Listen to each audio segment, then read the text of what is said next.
आप सबको सलाम। मसीह यीशु का जी उठना मुबारक, आपको भी मुबारक। हालेलुया। बड़ी खूबसूरत गवाहियाँ हुई और बहुत ही खूबसूरत आप सब लोग हैं।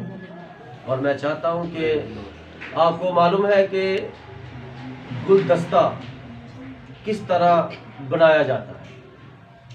पूरे बाग में से चोटी के तरोताज़ा फूल तोड़े जाते हैं और फिर जाकर उनको इकट्ठा करके बांध दिया जाता है और फिर उसको जहां पर भी रख दिया जाता है तो देखने वाले की ख्वाहिश होती है वैसे उठा के ले जाओ, इस तरह का गुलदस्ता बन जाए।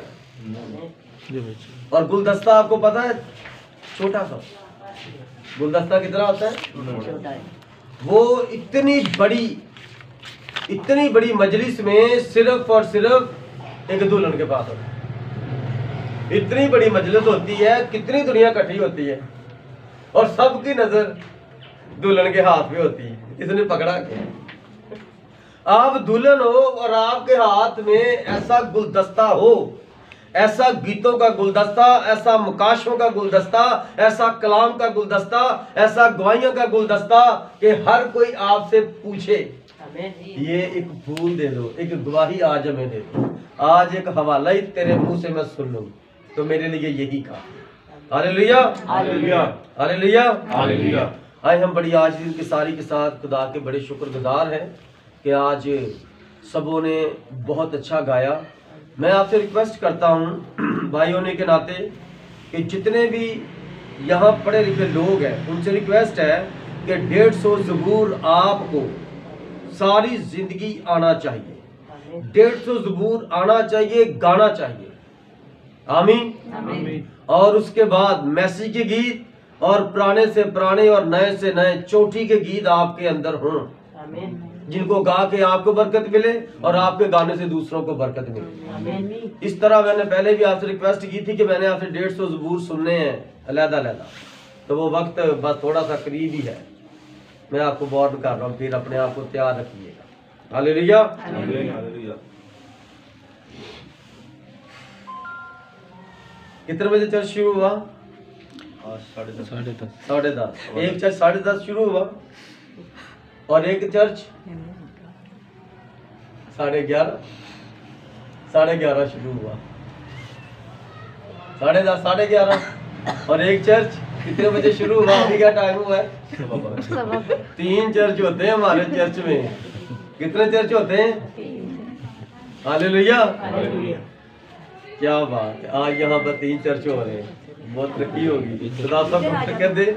आए हम बड़ी आज दिन की सारी के साथ खुदा के कलाम की तरफ तवज्जो करते हैं। इफ्सियों के नाम पालूस रसूल का खत और उसका दूसरा बाब और उसकी पहली 5 आयत।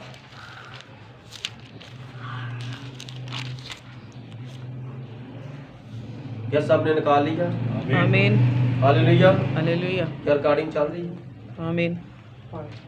और उसने तुम्हें भी जिंदा किया जब अपने कसूरों और गुनाहों के सबब से मुर्दा थे, जिनमें तुम पेशतर दुनिया की रविश पर चलते थे और हवा की अमलदारी के हाकम यानी उस रूह की पैरवी करते थे जो अब नाफरमानी के फर्जंदों में तासीर करती है।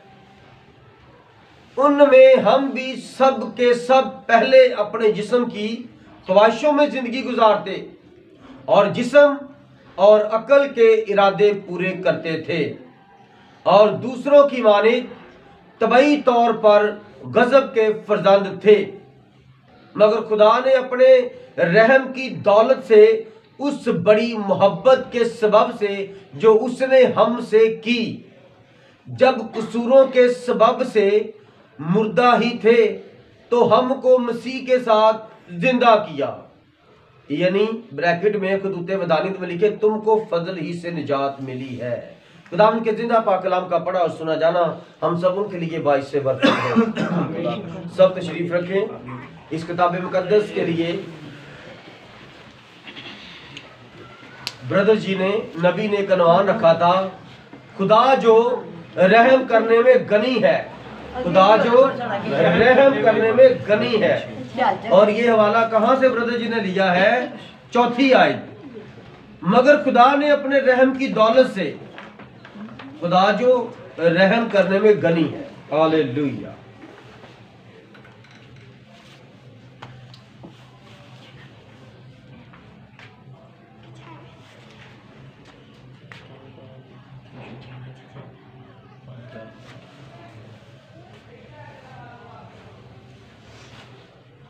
आप सब ने यीशु की किताब पढ़ी है? हालेलुया, आमीन।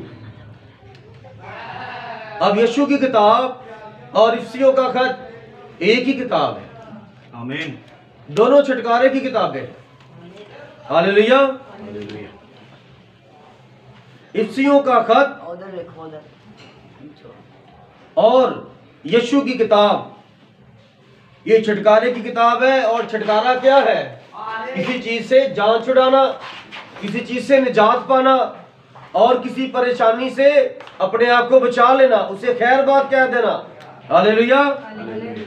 और यीशु, जब इब्रानी में यीशु लिखते हैं तो यीशु का मतलब क्या है? यीशु का मतलब क्या है?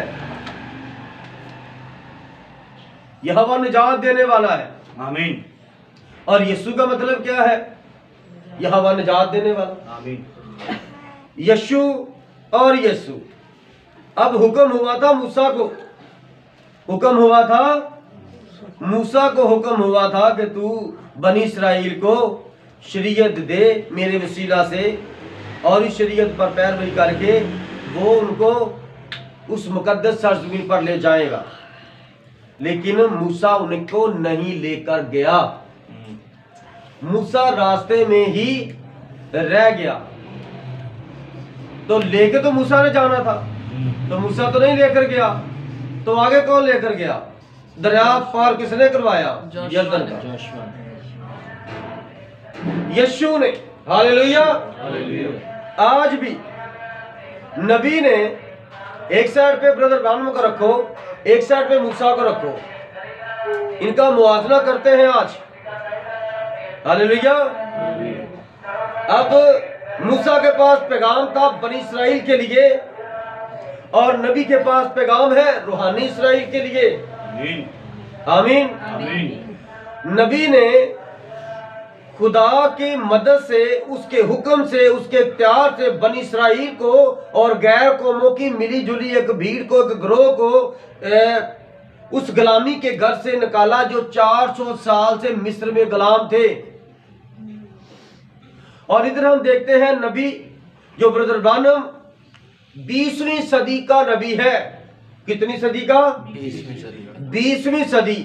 अब हम लिखते हैं ना तारीख, तो साल लिखा था 2000 के शुरू में जब जाएंगे 1906, और वहां से नबी की खिदमत शुरू होती है, नबी का दौर शुरू होता है। आमीन। और अब ये 21 चल रहा है, और 20 लिखा जाता है, और 21 चल रहा है। और जब 19 लिखा जाता था तो 20वां चल रहा था। हालेलुया। इसलिए अब 20 लिखा जाता है। अब 21वीं सदी के लोग हैं हम। आमीन। 20वीं के नहीं है, 20वीं सदी का ये नबी था। ये पिछली सदी की हम बातें आपके साथ करते हैं। जिस तरह मूसा की बात कर रहे हैं, मूसा अब देखो कितने 600 साल या 400 साल, 4000 साल पीछे मसीह यीशु से पहले, वहां उसकी बात जाती है। इस नबी से इतनी पुरानी खिदमत है उसकी, तो जब उसकी बात करते हैं तो फिर उसका नाम लेते हैं। और जब मैं ब्रदर ब्रानम का नाम लेता हूं, इसकी तस्वीर का हवाला देता हूं। अब अगर मूसा की तस्वीर हमारे पास होती तो मैं जरूर वो मूसा की तस्वीर भी यहाँ पर लगा देता। आमीन। God bless you brother. आमीन। हालेलुया। ये हमारे पास फखर है, ये हमारे पास फखर है। दुनिया में सबसे आला किसी के पास ये फखर नहीं है। आपको पता है ये अकीदत क्या होती है, ये मोहब्बत क्या होती है, ये उस्तादी शिरदी पीरी फिकीरी क्या होती है। अरे जो लोग किसी पीर को अपना पीर मान लेते हैं, वो उसकी तस्वीर जेब में रख लेते हैं, वो उसकी तस्वीर बड़ी करा के अपने घर में लगा लेते हैं। अरे नहीं नहीं, पीर ने नहीं कहा उसे, पीर ने नहीं कहा मेरी तस्वीर घर में लगाना, ये उसकी क्या है? अकीदत है, मोहब्बत है कि जो भी पूछेगा, जो भी कहेगा, अरे ये तेरे पास बातें कहां से आई यार, तू तो ऐसा नहीं था यार, तू कैसी बातें करना शुरू हो गया। मैं उनको नाम नहीं बताऊंगा, मैं तस्वीर दिखाऊंगा। अरे ये अगर वो भी जानता होगा तो वो कहेगा हाँ ये आपका पीर है, वो ये तो बड़ी पहुंची हुई हस्ती है, इसकी तस्वीर तो उधर हमारे साथ वाले घर में एक ये वाले नाम के भाई हैं उसके पास भी है। तो तस्वीर क्या है? बुत परस्ती नहीं, तस्वीर क्या है? हवाला। जब कोई मर जाता है लोगों को पता नहीं होता कौन मर गया है, कोई दफनाने वाले दिन नहीं आ पाते, उनको तीसरे पे तस्वीर दिखा देते हैं। आमीन। तस्वीर बड़ी करा कर रख देते हैं। वो जो भी आता कहता अच्छा इसकी दादी बहुत हो गई थी, अच्छा ये तस्वीर किसकी है, ये तो जवान लग रही है अभी, ये इनकी बहू थी। ओ फिर वो और अफसोस करते हैं ये कौन लड़का है जिसकी तस्वीर ये जो मर गया था, इनका बड़ा बेटा है, अभी शादी हुई थी, 2 बच्चे हैं छोटे छोटे, होगा वो ये तो बहुत बुरा होगा। तो तस्वीर क्या कर रही है? किसी के बारे में गवाही दे रही है। तो ये तस्वीर क्या कर रही है? ये मेरे नबी की गवाही दे रही है। आमीन। मैं जो आपको बातें बताता हूं जो मुझ पर खुदा की तरफ उतरती है, मैं वो भी बताता हूं कि अभी, और जो मैं इसके वसीले से बताता हूं वो बताता हूं मैंने इससे सैलरी की। आमीन। God bless you brother. याद रखना मेरी बात को। आप जब भी किसी आलिम दीन और किसी बड़े अच्छे उस्ताद से सीखेंगे या वो प्लेटफॉर्म के ऊपर खुदा के बारे में सिखाएगा तो लोग बाद में पूछेंगे भाई साहब आपको सुन के बड़ी बरकत मिली। वो आप बता रहे थे आपका कौन सा उस्ताद है? वो कहेगा जी मैंने उससे तालीम हासिल की थी। वो अपना हवाला पेश करते हैं, जितने भी बड़े बड़े अच्छे उस्ताद हैं वो अपने उस्तादों के हवाला जात पेश करते हैं। आमीन आमीन। नेट पर मैं देख रहा था बहुत बड़ा तनसाजी कहते हैं फिटनेस बॉडी बिल्डिंग का मुकाबला हो रहा था, और उस मुकाबले में उस्ताद और शागिर्द दोनों ही खड़े थे उस मुकाबले में, उस्ताद और शागिर्द। तो उस्ताद ने शागिर्द को सिखाया था कि तू इस तरह कर, तू इस तरह कर और तू इस तरह कर। तो वो उससे सीख के मुकाबले में खड़ा हुआ और उस्ताद से भी नंबर ले गया, और उसको फर्ज करो पाकिस्तान का है वो, तो उसको पाकिस्तान का वर्ल्ड चैंपियन, पाकिस्तान का चैंपियन करार दे दिया गया कि ये इसकी जिस्म की जो बनावट है, खूबसूरती है, वो बड़ी आला किसी की नहीं है। उसको पाकिस्तान का हीरो बना दिया गया। जब उसको इतनी बड़ी ट्रॉफी दी, जो जज साहबान थे उसने वो ट्रॉफी इस तरह पकड़ी और वो लाइन लगी है, और वो ट्रॉफी पकड़ के अपने उस्ताद के कदमों में इस तरह बैठ गया। क्या बात है, ये क्या है? सलूट है कि आज तूने मुझे यहां तक पहुंचाया, ये ट्रॉफी मेरी नहीं है उस्ताद जी, ये आपके हाथ में भी नहीं है, आपके कदमों में रखता हूं। अकीदत चेक करें, इज्जत चेक करें। यहां तो इज्जत नहीं करते, यहां तो पीठ के पीछे बेइज्जती करते हैं, बड़ी बातें करते हैं। किसको? अपने खादमों को बड़ी बातें करते हैं, लेकिन ये खादमों को बातें नहीं है, ये खादमों के खादम को बातें हैं, इसको बातें नहीं है, ये उसको बातें हैं, ये इसको बातें हैं, ये खुदावंद यीशु मसीह को बातें हैं। उसने कलाम में फरमाया अगर तुम इन छोटों में से किसी के साथ करते हो, अगर तुम किसी को एक प्याला ठंडा पानी का गिलास पिलाते हो, उसको नहीं पिलाया मुझे पिलाया। अगर तुम मेरे किसी बंदे को, मेरे किसी खादम को भूखा है उसे खाना खिलाते हो, और अगर कोई पकड़ा गया है और अगर तुम उसे जाकर देखभाल करते हो, उसकी जमानत करवा देते हो, तो तुमने मेरी जमानत करवाई है। आमीन। God bless you brother. आमीन। हालेलुया। इसलिए अगर कुछ चाहते हो उस्तादों की रिस्पेक्ट करो, अगर कुछ चाहते हो तो अपने आप को समझो, अपने आप की, अपनी जो हस्ती में आप रहते हैं, अपनी मस्ती में जो रहते हैं, उसको खत्म कर दो, जमीन के अंदर दफन कर दो। जब तक आप दफन नहीं करोगे आप जिंदा नहीं होगे, क्योंकि कलाम में क्या लिखा है? उसने तुम्हें भी जिंदा किया जब अपने कसूरों और गुनाहों के सबब से मुर्दा थे। आप सब पहले मुर्दा थे। कौन मुर्दा था? जिसने अब निजात पा ली है। जो अब निजात याफ्ता है वो पहले मुर्दा था।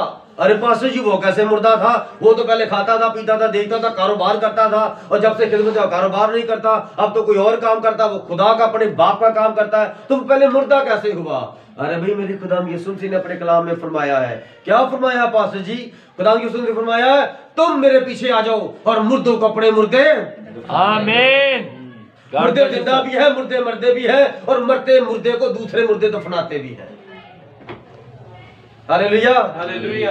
अब बताओ इस जमाने पर, इस जमीन पर कितनी दुनिया है? 2 दुनिया। एक मुर्दों की दुनिया, शैतानी दुनिया, और एक जिंदों की दुनिया, रूहानी दुनिया। यस क्या बात की समझ आई? यस सर, इस आमीन। जमीन पर कितने लोग हैं? 2 किस्म दो के। तरह के, एक भले और एक बुरे।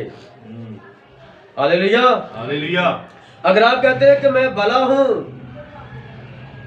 और काम बुरे करते हैं, तो जो सबसे भला है आप उसे बुरा कहलाते हैं। क्यों? क्योंकि आपकी जेब में अगर कार्ड है किसी कंपनी का, तो आप कार्ड दिखाएंगे, और वो कंपनी रजिस्टर्ड होगी, तो आपकी रिस्पेक्ट होगी, आपकी रिस्पेक्ट बड़ी करेंगे कार्ड देखकर। और अगर आपके पास कार्ड ना निकला तो आपको रेस्ट करेंगे, बेइज्जत करेंगे, वहीं पर मारेंगे सरेआम आपको। आपके दूसरे मुल्क में जाते हैं, फर्ज करें रास्ते में आपको डाकू पड़ गए, हालेलुया, रास्ते में आपको डाकू पड़ गए, चोर पड़ गए, उन्होंने आपको रेस्ट कर लिया, पकड़ लिया, उन्होंने कहा हाथ खड़े कर लो, आपने हाथ खड़े किए, उसने आपकी तलाशी ली, आपका पर्स निकाला, और आपके पर्स में से आपका कार्ड निकला, और आपके कार्ड पर क्या था? आप पुलिसमैन। तो अब जब आपका कार्ड उसने पकड़ा, आपका कार्ड देख के वो डर गया।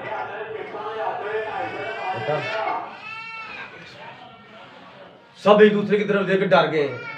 गन उनके पास है, असला उनके पास है, उसने किसको पकड़ लिया? उन्होंने गलती से पुलिसमैन को, एक सरकारी बंदे को, जो सरकार से रजिस्टर्ड है कि तुम मेरा बंदा है, ये मैं तुम्हें अपना कार्ड बना कर देता हूं, ये इस्लामाबाद से मेरी मोहर है तेरे ऊपर, तुम्हें कोई हाथ नहीं डाल सकता। उनको लेने के देने पड़े। Hallelujah, hallelujah, hallelujah. यहां पर एक लतीफा सुनाता हूं। धुंधें बहुत पड़ रही हैं, और किसी शख्स ने कहा कि बहुत कारोबार मंदे पड़े हुए हैं, हम क्या करें? चलो लूटमार शुरू कर देते हैं। कहता ठीक है, लूटमार शुरू कर दी। सुबह सुबह घर से निकले, रास्ते में खड़े हो गए लूटमार करने के लिए। 2 बंदे आ रहे थे, उनको कहा इधर आओ, तुम्हारे पास क्या है, निकाल दो। कहता फिर? कहता उन्होंने निकाल दिया। क्या निकाला? कहता मोजर निकाल दिया। कहता फिर क्या हुआ? कहता 50 रुपए मेरे पास से दे के जान छुड़वानी पड़ी। हालेलुया। कैसे जान छुड़वानी पड़ी? जान के लाले पड़ गए। आपके पास कुछ नहीं है तो आपको मार खानी पड़ेगी कि आप खाली हाथ निकल आए हो। और जो मसीह है वो कभी भी खाली नहीं रहता। यस, वो हर वक्त रूह की आग से भरा रहता है, और रूह की आग के अंदर रूह की नेमतें हैं, रूह की बरकतें हैं, उसकी प्रोटेक्शन है, और उसकी लाजवाल कुदरत और मोहब्बत है जिससे वो भरा रहता है। आप जहां पर भी जाएंगे, जिसको जो कुछ चाहिए होगा आपके अंदर से वही उसके लिए निकलेगा। आप जहां पर भी जाएंगे, अगर कोई मर रहा है आप उसे कलाम सुना दे, यीशु मसीह की गवाही सुना दे, किसी मुर्दे को जिंदा करने का वाकया सुना दे, आपकी गवाही से, क्योंकि वो खुदा यीशु की गवाही है, वो बच जाएगा। आमीन, मरेगा आमीन, नहीं। आमीन, हालेलुया, हालेलुया। खुदा रहम करने में गनी है। आमीन। खुदा इतना कर रहीम है, इतना कर रहीम है, उसकी किताब में लिखा है खुदा बदी को देख नहीं सकता, खुदा बदी को देख नहीं सकता। लेकिन नबी कहता मैं एक बार क्या हुआ, मैं एक बार में गया, एक होटल में गया, तो वहां पर मैंने एक औरत देखी, वो बड़ा ही फैशन कर कर अपने जिस्म को नुमाइश कर रही थी, और बूढ़ी थी, और पता चला कि खादम की बीवी भी थी। तो वो वहां पर कभी किसी के साथ बैठकर शराब पी रही थी। नबी ने अपने दिल में उस औरत को सिर्फ बुरा कहा, यार कितनी बुरी औरत है। पाक रूह ने उसी वक्त उसे बताया, किसी को बुरा मत कर। क्या तू जानता है इसके बारे में? तू जो देख रहा है बाज दफा आंखों का देखा हुआ गलत होता है, उसके पीछे कुछ और ही होता है।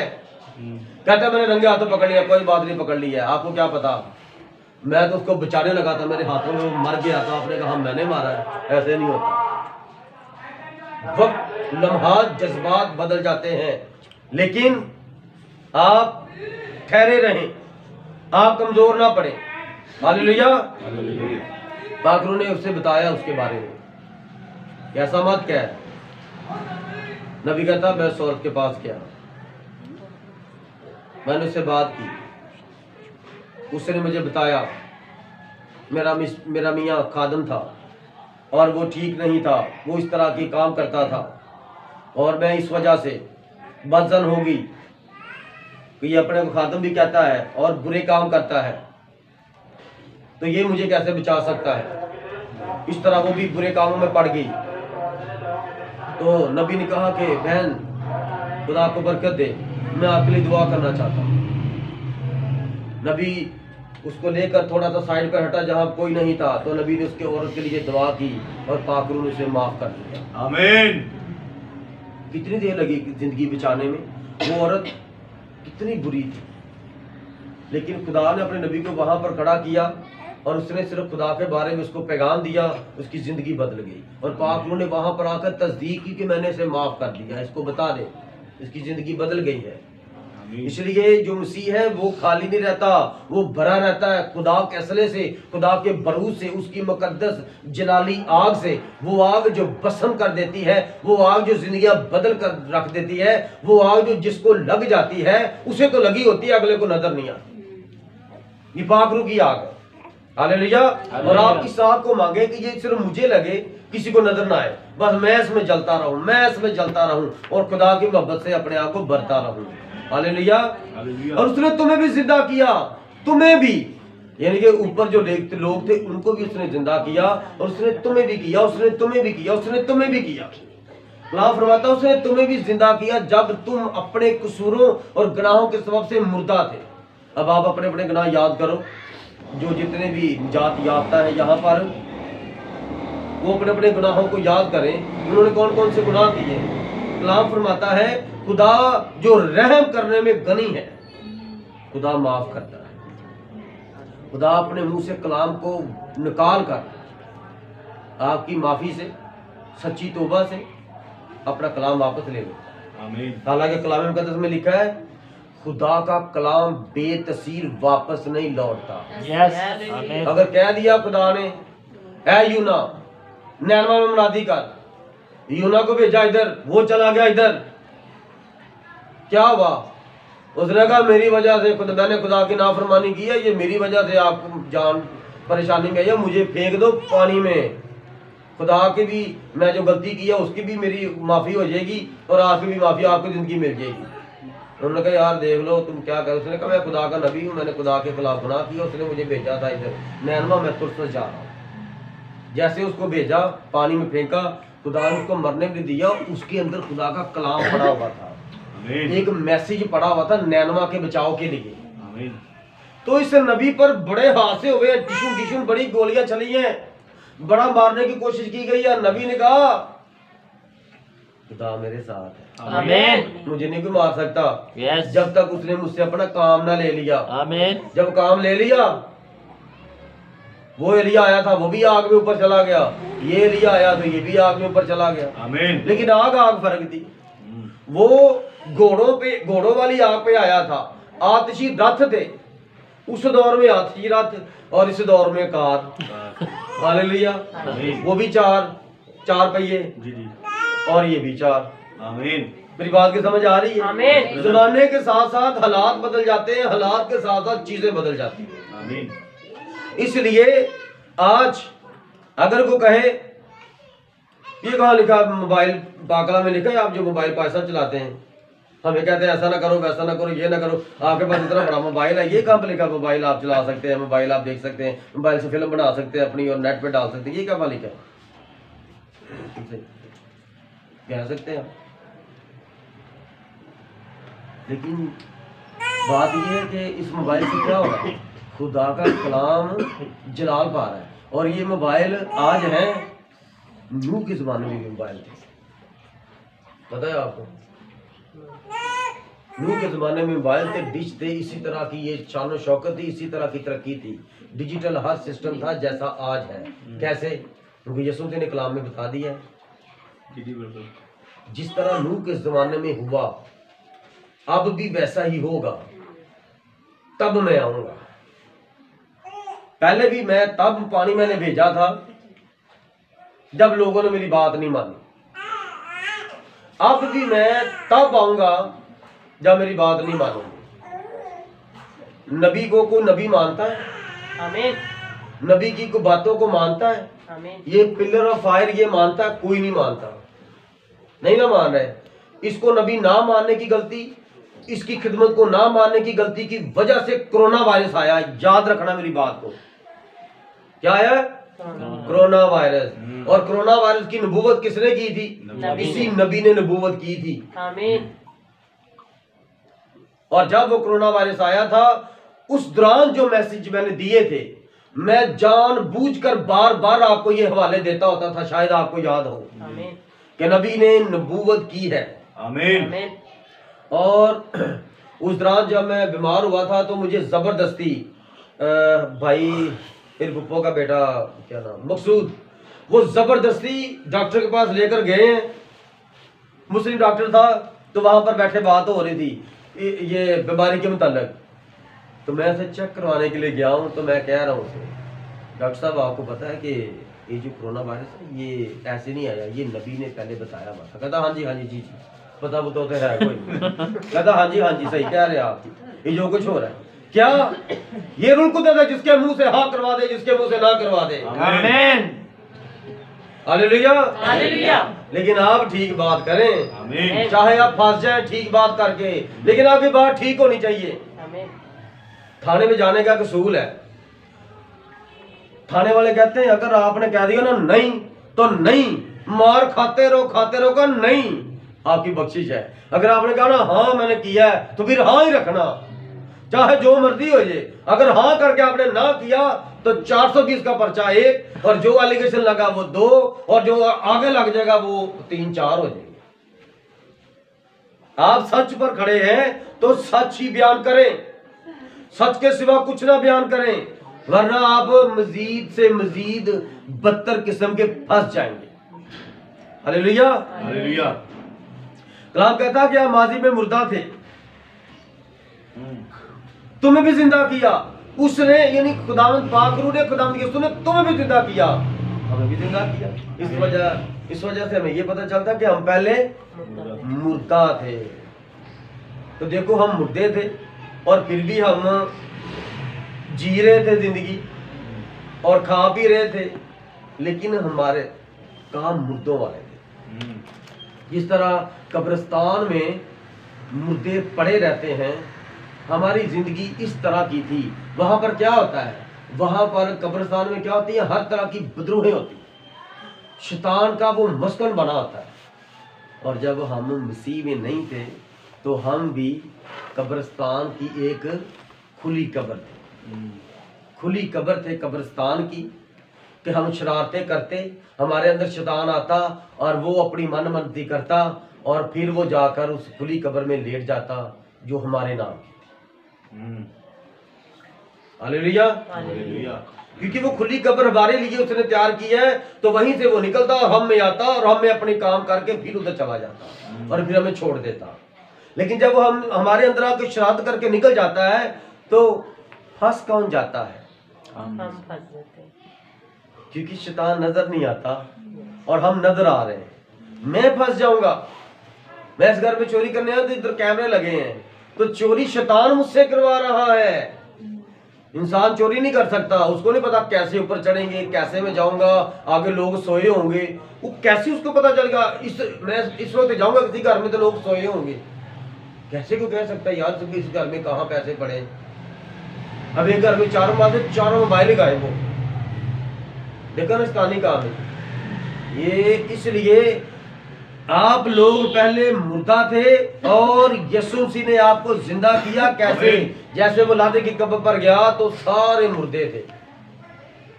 अगर वो फरमाता ना कब्रिस्तान से सारे मुर्दे बाहर आ जाए तो बैतनी का कब्रिस्तान खाली हो जाना। आमीन। लेकिन वो लोगों को दिखाना था, उस दौर के जो आलम थे, बिशप थे, उस दौर के जो बड़े बड़े 30 बार खान खादमीन थे ना, वो कहते थे कि मुर्दे की रूह जब निकल जाती है तो 3 दिन ऐसे फिरती रहती है। एक और कंसेप्ट पाया जाता था ईसाइयों के अंदर, वो क्या था, जब को किसी का मर जाता था ना, एक काले रंग का पूंड वैस इतना काला से होता था, वो जब आता था ना तो कहते थे इसको पानी डालो, ये दादे की रूह आ गई है, इसका पानी डालो, ये अम्मी की रूह आई है। इतनी काली रूह थी आपकी मामा की, आपके दादे की, और वो डंग मारने के लिए वापस आई है। क्या ये है शैतानी काम? ये शैतानी काम में हम फंसे हुए हैं, अभी तक नहीं निकल रहे। अभी भी किसी घर में कोई बच्चा पैदा हो तो क्या करते हैं? खुशी करते हैं। वो बहनों का कोई होता है, वो कोई शैतानी चक्कर चुक्कर वो भी बड़ा करते हैं। मुझे सेन में नहीं आ रहा वो नहीं, वो इसकी ये अपना सराहने के अंदर नीचे छुरी रख दो, और क्या जलाते क्या कुछ ताला चाबी रखते हैं, कुछ जलाते भी हैं, पता नहीं क्या जला दो। वो मुझे बूटी का नाम नहीं याद आ रहा, कहते हैं वो जलाओ इस घर में। ठीक है, इस तरह का देखो ये क्या है, ये सब शैतानी का। गूगल, वो गूगल पता नहीं क्यों जलाते हैं, क्या वजह होती है? बदरूह नहीं आती, बदरूह नहीं आती। और हाँ, याद आ गया, हमने एक बदरूह केस के लिए जाना था। वो जो हम टीम गई थी, हम चारों भाई गए थे तो जिस बंदे ने हमें भेजना था, मेरा बड़ा प्यारा अजीज है, तो मुझे बार बार कहे पुत्र उत्थे जाकर तुसी गूगल भी जला लेना। मैं कहा जी वो किस लिए? कहता वो ना बुरिया रूहां नहीं आਉਂਦੀਆਂ, उन्हीं को निकालने के लिए हम जा रहे थे यीशु मसीह के नाम से। तो वो कह रहे हैं आप उधर जाकर गूगल जला लेना। अरे गूगल बड़ी है कि यीशु बड़ा है? ये तो गूगल को बड़ा कर रहे हैं। गूगल नेट का क्या नाम है? समझ गए हो? ये शैतान जमाने के हिसाब से चलता आ रहा है।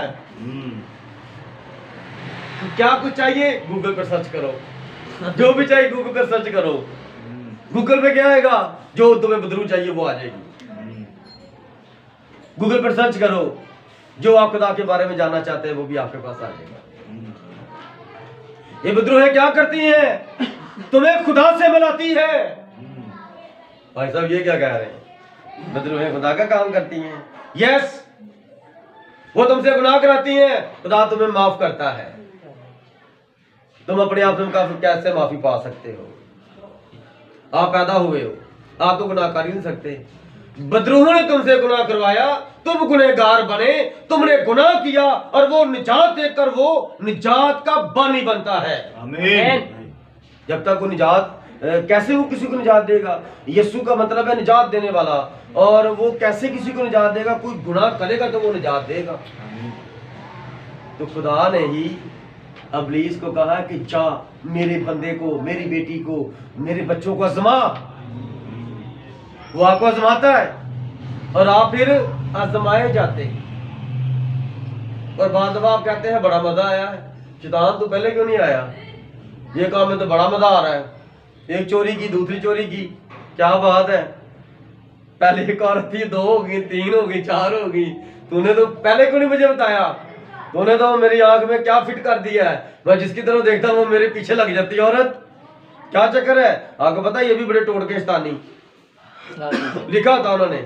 मनपसंद शादी और महबूब आपके कदमों में, क्या बात है, क्या खिदमत हो रही है।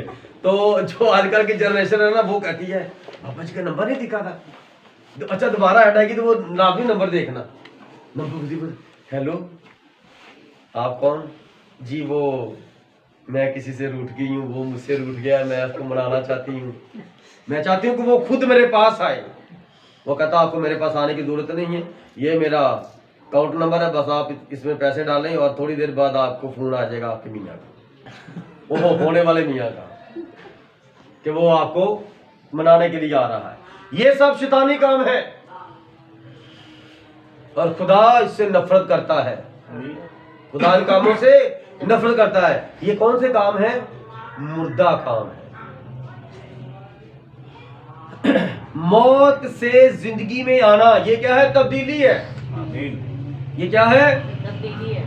और लिखा है कि जिनमें तुम पेशतर दुनिया की रविश पर चलते थे और हवा की अमलदारी के हाकम यानी उन सबूत की पैरवी करते थे जो अब नाफरमानी के फर्जंदों में तस्वीर करती है। नाफरमानी क्या होती है? हुक्म ना मानना। तो कितने बच्चे हैं जो अपने माँ बाप का हुक्म मानते नहीं है? कितने बच्चे अपने माँ बाप का हुक्म नहीं मानते? नहीं मानते? मानते हैं। खुदा की दूरी में बैठे हो। ये मैसेज, ये देखो, ये आपको सिखा रहा है खुदा के बारे में। हवा की अमलदारी का हाकम यानी वो रूह जिसने बाग अदन में किसको बरगलाया? हवा को बरगलाया। और आज हमारी हवा निकली हुई है। आज हम सांस लेने से बेजार हुए हैं। हवा का मतलब जिंदों की माँ। उस हवा ने वहां पर अपनी हवा निकाल दी और आज हमारी हवा निकली है और हम हवा साफ लेने के लिए मास्क पहनना शुरू हो गए हैं। हमें अच्छा एयर नहीं मिल रहा, हवा नहीं मिल रही अच्छी, मुंह पे मास्क पहनते हैं और हम समझते हैं कि हमें बदबू नहीं आ रही, हमें ये गंदी हवा नहीं आ रही। अरे आ रही, यहां से आ रही है। आप सांस लेते हो तो यहां से निकलता है, तो यहां से वापस भी जाता है। ये जो एग्जॉस्ट फैन होते हैं ना, एग्जॉस्ट फैन जितनी हवा बाहर फेंकते हैं, बाहर उतनी हवा अंदर भी फेंकते हैं। उनके पास इस तरह के कटिंग करके डिजाइन किए होते हैं। आमीन आमीन। तो आप जिस दुनिया में रहते हैं, आप ये एग्जॉस्ट वाला काम कर रहे हैं। जितनी आप सही करते उतनी बुराई भी ले लेते हैं, उतनी बुराई भी कर लेते हैं। हमें एग्जॉस्ट नहीं बनना, हमें रॉकेट बनना है। शुभ हो गया ऊपर रैप्चर। हालेलुया। हालेलुया। क्योंकि वो किसी की पकड़ में नहीं आता। यस। हमें जेट बनने की जरूरत है। और जब आप जेट बन जाएंगे फिर आपको कोई पकड़ नहीं सकेगा। छोटे मोटे रॉकेट, ये छोटे मोटे ये जहाज आपको नहीं पकड़ सकते। क्यों? क्योंकि रॉकेट आसमानों पर जाता है और ये रॉकेट किसको पेश करता है? उकाब को। हालेलुया। हालेलुया। हालेलुया। हालेलुया। जब आप माजी में मुर्दा थे, आज रात आप में से बहुत सारे यहाँ हैं जो एक मर्तबा पीछे माजी में मुर्दा थे, जो पहले मुर्दा थे, लेकिन आज रात आप इस तरह मुर्दा नहीं है जिस तरह पहले मुर्दे थे। आज आप जिंदा हैं, आमीन। लाजर की तरह जिंदा है। आप कफन समेत बाहर आ गए हैं कब्रों से। आमीन। आमीन। हम कब्र में पड़े थे, हमारी कब्रें खोली गई और उसने हमें बुला लिया, नाम लेकर बुला लिया। वो जिंदों और मुर्दों दोनों का खुदावंद है। आमीन। हम क्यों उसकी शुक्रगुजारी करें? वो जिंदों का और मुर्दों का दोनों का मालिक है। आमीन। और हम जब मुर्दे थे, मुर्दों की दुनिया में रहते थे, तो भी वो हमारा खुदावंद था। आमीन। और अब हम उसने हमें जिंदा किया है, अपने लहू से जिंदगी दी है। वो इतना गनी है। गनी क्या होता है? इंग्लिश में मर्सी और गनी सखी। आप उसकी कोई लिमिट नहीं लिख सकते कि वो कितना दयालु है, वो कितना रहीम है। उसकी रहमत कलाम के दरमियान में कैसे लिखी है? खुदा ने दुनिया से ऐसी मोहब्बत रखी। खुदा जो रहम करने में गनी है, खुदा ने दुनिया से ऐसी मोहब्बत रखी कि अपना इकलौता बेटा बख्श दिया। आमीन। आमीन। और जब उसको सलीब की तरफ लेकर गया तो उससे मुंह छुपा लिया,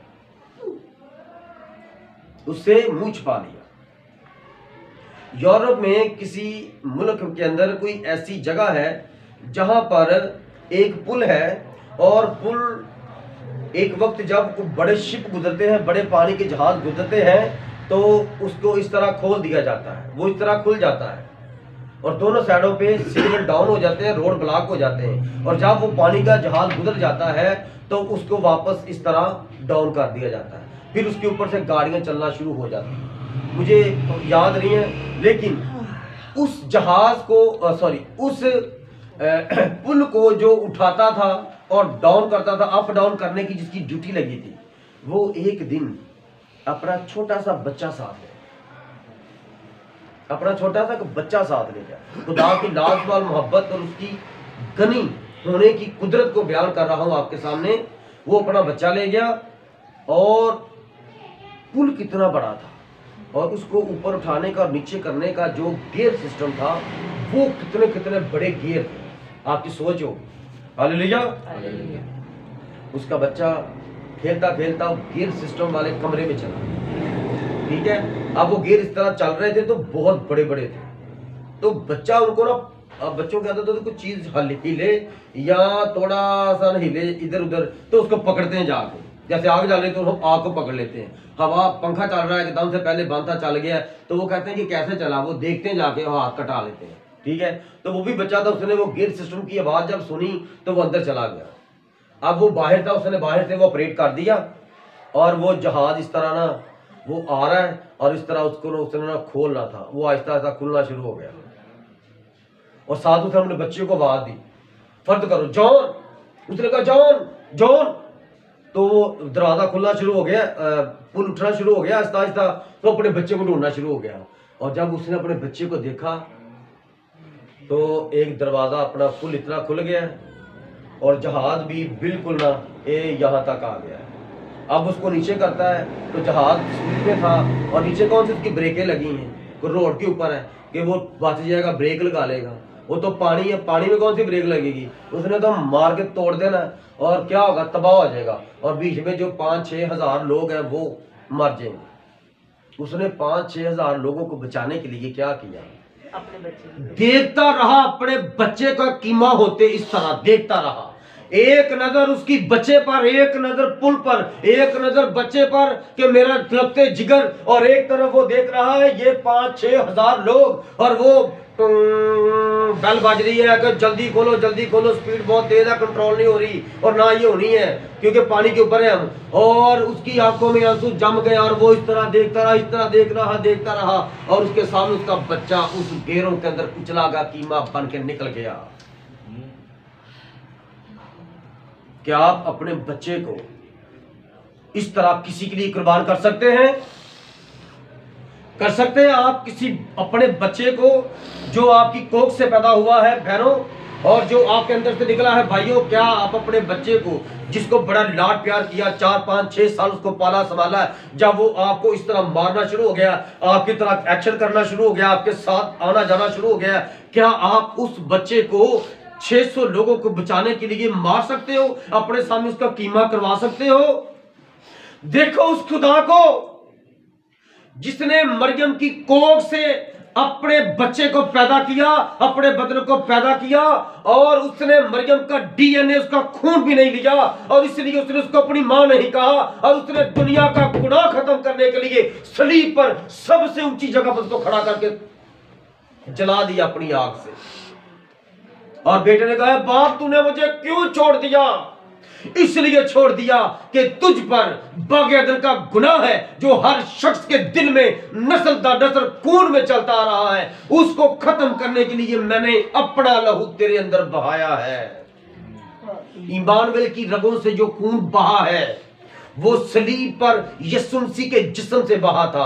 यीशु मसीह के अंदर खुदा का खून था। जिस तरह आदम के अंदर खुदा का खून था, आदम की कोई मां नहीं थी, उसकी मां, उसका बाप, उसका खालिक, उसका मालिक खुद खुदावंद यहोवा यशवा है, और मसीह के अंदर यशवा का खून था, खुदा का खून था। हालेलुया। इसलिए मोहब्बत की खूबी को मैं और किस तरह बयान करूं। हमारे पास बस ये मोहब्बत की किताब है, कोई इसे पढ़ लेगा तो खुदा की मोहब्बत उसके अंदर जागेगी। आमीन। जो कहता है ये त्रिसमाती है, ये जादू की किताब है, मैं दावा करता हूं कोई इस किताब को पढ़ ले, उसे खुदा नजर आएगा, उसे मसीह में खुदा नजर आएगा, उसे रसूलों में खुदा नजर आएगा, उसे पुराने अहद में खुदावंद यसू नजर आएगा, उसको मुकाशमे के अंदर खुदावंद यसू से नजर आएगा, और जब दुआ करेगा तो रोया में उसको खुदावंद यसू नजर आएगा। हालेलुया। जब हम मुर्दा थे उसने हमारे अंदर जान डाली। शायद मैंने ये पिछली बार बात आपको बताई है। मियाँ बीवी थे और वो जादूगर बनना चाहते थे, बड़े चोटी के जादूगर बनना चाहते थे, और उन्होंने अपने जादूगर उस्ताद से बात की, हम क्या करें। उसने कहा देखो भाई, अब मुझे ऊपर से ऑर्डर आया है, अगर आप चाहते हो कि मैं आप दोनों को अपनी ये आला शक्तियां दे दूं, तुम लोगों के ज़हनों को देखकर पकड़ लो, उसके अंदर क्या चल रहा है, वो क्या खा कर आया, वो क्या करने वाला, तुम उनके ज़हनों को पढ़ने वाले बन जाओ, मैं तुम्हें अपने नबी बनाता हूं, जादूगर नबी। तो तुम ऐसा करो, तुम एक इंसान की नन्ही मुन्नी जान की कुर्बानी करो, तुम अपनी बेटी की कुर्बानी करो। उनकी एक ही बेटी थी। एक बच्चे को माँ बाप के अलावा कौन पाल सकता है, कौन उनको प्रोटेक्शन अच्छी आला जो है हिफाजत कर सकता है माँ बाप के अलावा। लेकिन माँ बाप के अंदर शैतान आ गया। वो मुर्दे है ना, वो पहले मुर्दे थे, मुर्दे ही मर गए। तो उन्होंने क्या किया, अपनी बच्ची की बलि चढ़ा दी। किसके आगे? शैतान के आगे। शैतान की शक्तियां पाने के लिए अब जितने भी आपके इलाके के जादूगर हैं या मर गए, उनको याद करो।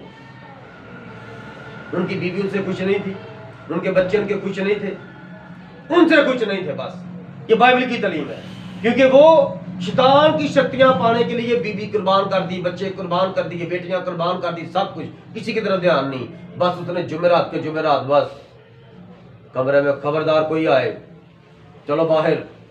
उसने अंदर चले जाना है शाम के टाइम, और अंदर से सिर्फ अगरबत्ती की बाहर खुशबू ही आएगी, और घंटा डेढ़ वो अंदर ही रहेगा। और आप लोग अपने आप को चेक करो, मुर्दों की दुनिया में मुर्दे आपसे अच्छे हैं, लेकिन आप अपने आप को जिंदा कहते हो, आपके अंदर जिंदगी नजर नहीं आती। जिंदगी की खुशबू नजर आनी चाहिए। हालेलुया। जिंदगी की खुशबू आपके अंदर से नजर आनी चाहिए, और नजर आना चाहिए कि आपके अंदर जिंदगी है, तब्दीली आ गई है आपके अंदर। जो आप माजी में मरे हुए थे, अब मसीह में जिंदा हो गए हो। हालेलुया। हालेलुया।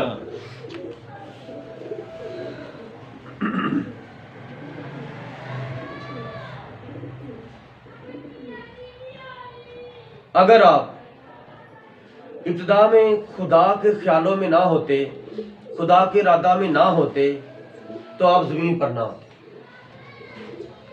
अगर आप जमीन पर हैं और आप मुर्दों में नहीं हैं, इसका मतलब है आपके अंदर मैसेज था। आपके अंदर मैसेज किसे कहते हैं? हम मैसेज, हम कलाम को कहते हैं। बस तुम जाकर सब कौमों को शिगिर्द बनाओ, जाओ मेरा कलाम सबके सामने फैलाओ। ये कलाम वहां इसराइल से हमारे पास आया, मैसेज आया। हम आपको मोबाइल से मैसेज करते हैं, तो आप मैसेज पढ़ते हैं, तो आप आमीन करते हैं, वापस भी हमें जवाब देते हैं। तो ये वहां से मैसेज लिखा हुआ है, ठीक है, और इस मैसेज को फिर वापस लिखकर वहां पर भेजना है। हालेलुया। मेरी बात की समझ आई? इसराइल से मैसेज गैर कौमों में आया, हमारे पास आया, और वहां से खुदा ने एलिया को चुना, तीसरे एलिया को, और उसके वसीला से खिदमत गैर कौमों में गई। चौथे एलिया के पास आई, चौथे एलिया ने इसको काम करने में लिखा है मुकाशा 3 बाब, और लदीकिया की कलीसिया के फरिश्ता को ये लिख।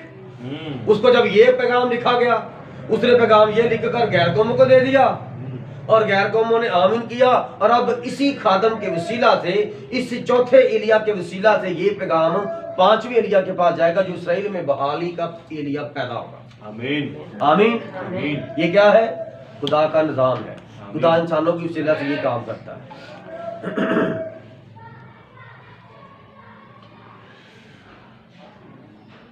आपको अपने बचपन की बातें याद हैं? आप बचपन में क्या ज्यादा शरारत करते थे? बचपन में आपका क्या नाम था? आप किसको किस नाम से पुकारते थे? आपको सब याद है? आप में से बहुत सारे मेरे साथ इस बात पर फाकत रख सकते हैं, कर सकते हैं। जब आप छोटे लड़के या लड़की थे, आप इधर उधर घुमा करते थे और आपके अंदर ऐसी बातें होने लगती थी, कुछ होता होगा या होने वाला होगा, लेकिन दूसरे बच्चों में ऐसा कुछ नहीं था। लेकिन आपको ऐसा लगता था जैसे आपके अंदर कुछ चलाता है और पुकारता है, कहीं पर तो खुदा था,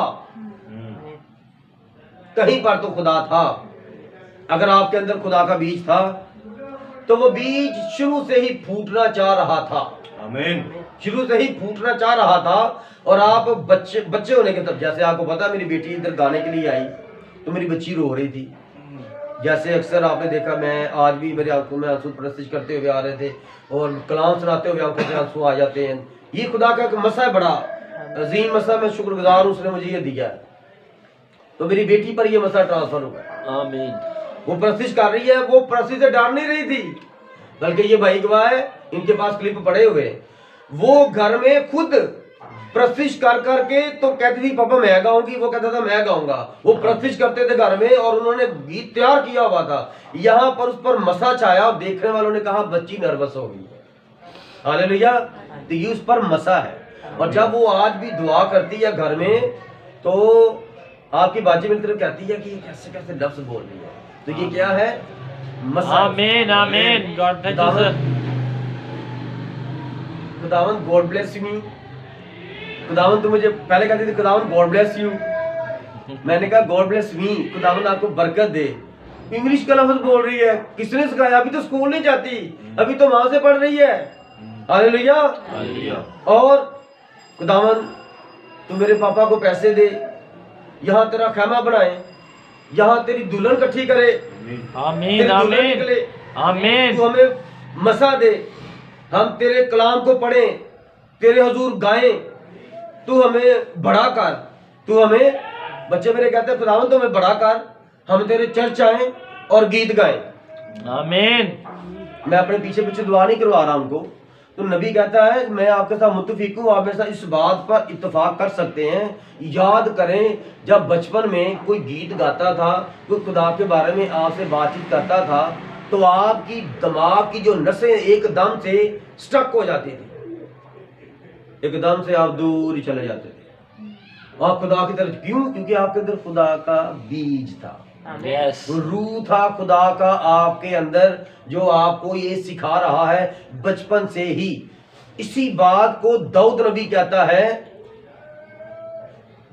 मैं तेरी शुक्रगुजारी करूंगा क्योंकि तूने मेरे बेतरतीब मादे को मेरी माँ के पेट में देखा और तूने मेरी माँ के पेट में मुझे हड्डियों में बढ़ाया और तू जमीन पर मुझे लाया। तू पैदाइश ही के रोज से मेरा खुदा है। आमीन। मैं तेरी क्यों शुक्रगुजारी करूं? क्योंकि तूने मुझे बढ़ाया बड़े अजीब तरीके से, प्रेज द लॉर्ड। बड़े अजीब तरीके से तूने मुझे डिजाइन किया है। ऐसे तो कोई भी नहीं बनता जैसा तूने मुझे बनाया। तो मैं तेरी क्यों शुक्रगुजारी ना करूं? ना तेरी शुक्रगुजारी करने की कोई वजह ही नहीं है मेरे पास। तू कह रहे यार तू क्यों जाता चर्च, क्यों जाता है? अरे भाई क्यों चर्च जाता हूं, और तू भी चल मेरे साथ। मैं क्यों जाऊं? तू भी ना जा। मैं क्यों ना जाऊं? तू भी मेरे साथ आ। क्यों मैं तेरे साथ आऊं? अरे भाई मुझे खुदा ने अपनी सूरत में बनाया है और तेरी सूरत मेरे साथ मिलती है। तू भी इंसान है, मैं भी इंसान हूं, और खुदा इंसान बना था, और इसका मतलब है खुदा इंसान बना था, उसने अपनी सूरत पर हमें बनाया है। तो हमें क्यों इबादत करनी है? हमें क्यों प्रस्तिश करनी है? हमें क्यों रो रो के उससे माफी मांगनी है अपने गुनाहों की? क्योंकि वो रहम करने में गनी है और वो माफ करने वाला खुदा है। वो रब्बुल अफवाज है, वो हर जगह पर मौजूद है। और आज की इबादत में ये दर्ज था। हालेलुया। कौन कितने बजे आए? कोई उससे पहले आ नहीं सकता। ये दर्ज था, ये दर्ज था। आज का मैसेज इतने बजे होगा। ये दर्ज था कि आज कितने लोग इस मैसेज के सबब से आंसू बहाएंगे और ब्लेसिंग को रिसीव करेंगे और आंसुओं के साथ जाहिर करेंगे कि खुदावन ने मुझे ब्लेस किया। आंसुओं को रोके मत। आपकी आंखों में जलन होगी, आपकी आंखें खराब हो जाएंगी, क्योंकि पानी को कोई रोक नहीं सकता। पानी और हवा और रेत अपना रास्ता बना लेते हैं। इसलिए पानी जब आंखों में आ जाए तो उसको बह जाने दो। पानी आंखों से बहता हुआ ही बेहतर है। अगर दिमाग में नस फट जाए और दिमाग में कोई चोट लग जाए तो डॉक्टर कहते हैं चीरा दे दो, ये बाहर आना चाहिए खून। अगर ये खून अंदर ही रह गया तो वो ठीक निजाम के अंदर चला जाएगा और आप पागल हो जाएंगे, आपको दौरे भी पड़ने शुरू हो जाएंगे, आप जिंदा लाश बन जाएंगे, सत्ते में चले जाएंगे, मुर्दों की दुनिया में मुर्दे बन जाएंगे। आमीन। आमीन। इसलिए लिखा हवा की अमलदारी के हक में शुरू की पैरवी करते थे जो अब नाफरमानी के फर्जंदों में तस्वीर करती है। तो जो नाफरमानी करते हैं अपने माँ बाप की, तो वो अपने माँ बाप की नाफरमानी क्यों करते हैं? क्यों करते हैं आजकल बच्चे अपने माँ बाप की खिलाफवर्जी क्यों करते हैं? बताए कुछ जल्दी से बताए क्यों बच्चे माँ बाप की नाफरमानी करते हैं। हालेलुया। बच्चे क्यों माँ बाप की नाफरमानी करते हैं? नहीं पता? चलें कलाम में से सीखते हैं। तिमोथियस के नाम पालूस रसूल का दूसरा खत। समझ लें कि आप तिमोथियस, खुदा का कलाम नबी के वसीले से आपके पास आ रहा है और उस खत में आखिरी की क्या लिखा है? तिमोथियस दूसरा तिमोथियस तीसरा बाब। लेकिन ये जान रख, कलाम फरमाता है ऐ शान ये जान रख, आखिर जमाना में बुरे दिन आएंगे क्योंकि आदमी खुदगर्ज जरदोस्त यानी दौलत पाने के चक्कर में होंगे, शेखीबाज, मगरूर, बदगो, माँ बाप के नाफरमान, ना शुक्र, नापाक, तबई मोहब्बत से खाली, संग दिल, तोहमत लगाने वाले, बेज़ब, तुंद मजाज, नेकी के दुश्मन, दगाबाज, ढीठ, गुमंड करने वाले, खुदा की निस्बत ऐशो इशरत को ज्यादा दोस्त रखने वाले होंगे। वो दीनदारी की वजह वो मसीह होने की शक्ल सूरत तो बनाएंगे रखेंगे मगर उसके असर को कबूल ना करेंगे। ऐसों से भी किनारा कर। आमीन। किनारा क्या होता है? समंदर के आगे किनारा लगाया ना खुदा ने, रेत का किनारा लगा दिया है, पानी रेत को देखकर आगे नहीं आता। याद रखना कहीं पर पानी नहीं रुक रहा। जितने भी जब सैलाब आते हैं उस पानी को रोकने के लिए क्या करते हैं पता है आपको? हुकूमत क्या करती है? वो तोड़ों के अंदर रेता भरते, मिट्टी नहीं भरते, तोड़ों के अंदर रेता भर भर के पानी के आगे रखते हैं और पानी रेता को देखकर रास्ता बदलता है। मेरी बात की समझ आ रही है? क्यों? क्योंकि खुदा ने समंदर के पानी को रोकने के लिए, पहले खुदा ने जब ये नूह का तूफान खत्म हुआ तो सारी दुनिया में पानी पानी था, उस पानी हुक्म किया कि भाग इधर से, और पानी भागना शुरू हो गया। जहां पर खुदा ने फरमाया ठहर इधर, पानी उधर ठहर गया। आमीन। इस बात को अगर आपने जानना है पुरानी दुनिया में क्या था, तो समंदर के अंदर बड़े बड़े शहर हैं।